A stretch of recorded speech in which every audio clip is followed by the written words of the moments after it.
வணக்கம். இட்லி தோசைக்கு ஜோராக ஒரு தக்காளி சட்னி எங்கள் வீட்டு ஸ்டைலில் எப்படி செய்யலான்னு பார்க்கலாம் வாங்க. நான் ஒரு 4 தக்காளி எடுத்துருக்கேம்மா. அதை சுத்தமாக கழுவிட்டு மேலே ஒரு கோடு போட்டுட்டு ஒரு 5 நிமிஷம் ஒரு டம்ளர் தண்ணி போட்டு ஒரு 5 நிமிஷம் அதை வேக வைக்கணும். தக்காளி நல்லா வெந்துடுச்சுமா. இப்போ இந்த அளவுக்கு அந்த தோல் பிரிகிற அளவுக்கு வேகணும். வெந்ததுக்கப்புறம் அதை ஒரு பாத்திரத்தில் மாற்றிடலாம். மாற்றிட்டு இதுக்கு தாளிப்புக்கு தேவையான பொருட்களெல்லாம் நான் எடுத்து வச்சுருக்கேன் பாருங்கள். வெங்காயம், பூண்டு, இஞ்சி, பெருஞ்சீரகம், பச்சை மிளகாய், கருவேப்பிலை. இப்போ அடுப்பை பற்ற வச்சு ஒரு பாத்திரத்தை வச்சு 2 கரண்டி எண்ணெய் போட்டுட்டோமா. அதுக்கு தாளிப்புக்கு கடுகு, வெள்ளை உளுந்து போட்டாச்சு. கடுகு நல்லா பொரியுது.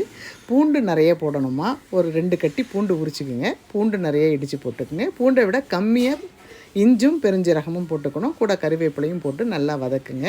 ஒரு 100 கிராம் அளவுக்கு சின்ன வெங்காயம் பொடி பொடியாக கட் பண்ணி வச்சுருக்கேன். அதையும் இதில் சேர்த்துக்கலாம். ஒரு 6 பச்சை மிளகா அதையும் சேர்த்துக்கணுமா. பச்சை மிளகா தான் இது நல்ல சுவையை கொடுக்கும். நல்லா வதங்கட்டும். நல்லா வதங்கணுமா. நல்லா வதங்கட்டும். இப்போ இந்த தக்காளி மேலே இருக்க தோலெல்லாம் எடுத்துகிட்டு இதை கையாலேயே நல்லா மேஷ் பண்ணிக்கோங்கம்மா. மிக்சியில் போட்டு அடிக்காதீங்க. கையாலேயே கரைச்சி கொடுத்தீங்கன்னா தான் டேஸ்ட்டு ரொம்ப நல்லாயிருக்கும். நல்லா அதை வதக்கி கொடுத்துட்டு இப்போ கரைச்சி வச்சுருக்க அந்த தக்காளி தொக்கை நம்ம அதில் சேர்த்துக்கலாம். சேர்த்து நல்லா கலந்து கொடுங்கம்மா. அந்த தோலை கூட மறுபடியும் கொஞ்சம் தண்ணி போட்டு பிழிஞ்சி கரைச்சி அதோடு சேர்த்துக்கணுமா. சேர்த்துட்டு நல்லா கலந்து கொடுங்க.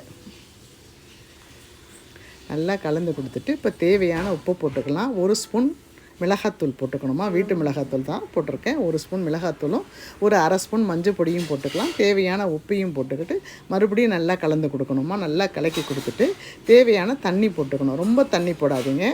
இது திக்காமல் இருக்கக்கூடாது, தண்ணியாகவும் இருக்கக்கூடாது, திட்டமாக இருக்கணும். நல்லா கலந்து கொடுத்துட்டு மறுபடியும் தேவையான தண்ணியை போட்டு ஒரு மூடியை போட்டு மூடி வைங்கம்மா. நல்லா கொதிக்கட்டும். அது நல்லா கொதிச்சிடுதுமா. இப்போ ஒரு 5 நிமிஷம் கொதிக்கலாம். நான் ஒரே 1 ஸ்பூன் அளவுக்கு இட்லி மாவு எடுத்திருக்கேன். அதை கொஞ்சமாக தண்ணி போட்டு கரைச்சி இதோடு சேர்த்துக்கணுமா. இந்த இட்லி மாவை நம்ம ஏன் சேர்க்குறோன்னா அந்த வெங்காயம், தக்காளி, பச்சை மிளகாய் எல்லாம் தனித்தனியாக இருக்கிற மாதிரி இருக்கும்.